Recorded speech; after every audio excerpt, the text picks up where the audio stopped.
اعوذ باللہ من الشیطان الرجیم، بسم اللہ الرحمن الرحیم۔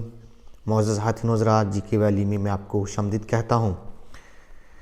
مراکش اور اسرائیل کے درمیان پیس ڈیل ہوئی ہے، یعنی امن کا معاہدہ ہوا ہے، اور اس امن معاہدے کو کرانے میں جو سب سے اہم کردار ہے وہ ڈونلڈ ٹرمپ کا ہے، جیسا کہ آپ کو پہلے بھی پتہ ہے۔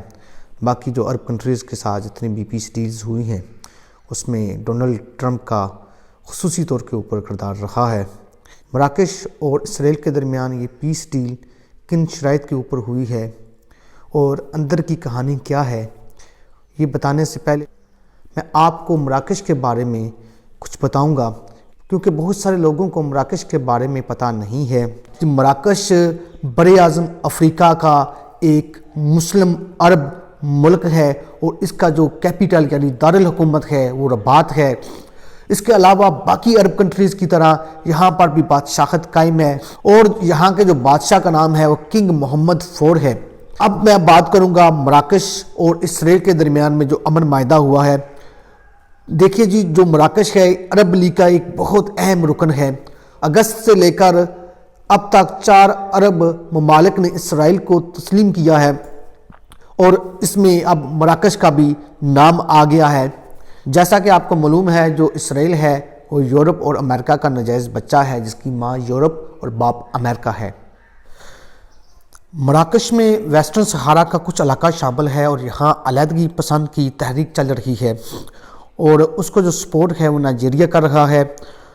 ڈونلڈ ٹرمپ نے مراکش کے کنگ کو فون کیا اور اسرائیل کے ساتھ معاہدے کے بارے میں بات کی، تو کنگ نے کہا کہ اگر آپ ویسٹرن صحارا کے اس علاقے کو مراکش کا حصہ تسلیم کر لیں تو مراکش اسرائیل کے ساتھ امن کا معاہدہ کر لے گا۔ تو ڈونلڈ ٹرمپ نے فون کال پر ہی اس شرط کو تسلیم کر لیا، اور اس کے بعد اسرائیل اور مراکش کے درمیان معاہدہ طے پا گیا ہے، اور اس معاہدے کی روح سے مراکش تل ابیب میں اپنا سفارتخانہ قائم کرے گا، جبکہ اسرائیل رباط میں اپنا سفارتخانہ بنائے گا، اور مکمل سفارتی تعلقات بحال ہوں گے۔